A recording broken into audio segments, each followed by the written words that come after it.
I'm home. Dinner was 2 hours ago. Where have you been? What's that? This is Goldie. I won him at the campus carnival.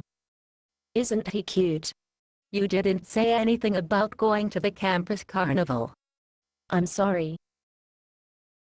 I wasn't planning to go. It wasn't my idea. But once we were there, they kept saying just one more game, just one more game. That's it. Thank you, Lord. What are you thanking him for? This is my fish. I won it fair and square. If you want one, you can just go over to the campus carnival and win your own fish. No, I don't want your fish. I was just doing my daily quiet time and I asked the Lord to clarify something for me.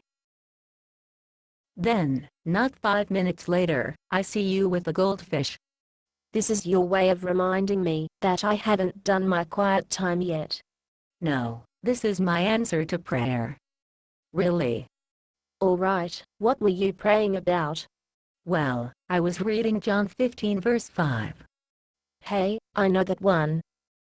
If a man remains in me, and I in him, he will bear much fruit. Yeah, that one. I'm not finished yet.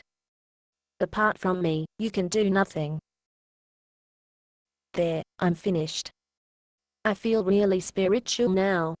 The point I'm trying to make is that if a man remains in me, and I in him, got me thinking.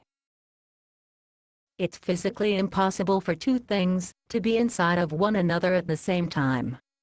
So, how does Goldie answer your question? I don't think human beings are smart enough to understand spiritual concepts. So, God used the word in to describe a spiritual and emotional closeness that is closer than being next to us. But to a goldfish, God would have probably used the word immersed. Immersed. You mean, if a man remains immersed in me, and I remain immersed in him. Like that? Yes. Like that. That is so cool. That explains how I can be both in him and he in me at the same time.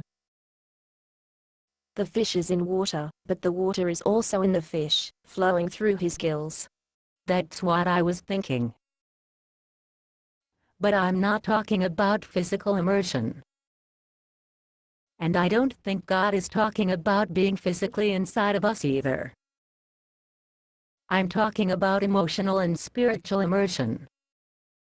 How does that work? That fish is completely surrounded by water. All he knows is water. He depends upon the water for his breathing, for his swimming, to supply his food, his every need. I think that's exactly the way the Lord wants us to be immersed in Him. Completely dependent. Now aren't you glad I won this prize at the campus carnival? It's a partial answer to prayer. What do you mean, a partial answer? After you eat dinner, you can do the dishes. Based on a play by Bob Snook. Conditions for use: do not sell any part of the script, even if you rewrite it. Pay no royalties, even if you make money from performances. You may reproduce and distribute this script freely, but all copies must contain this copyright statement.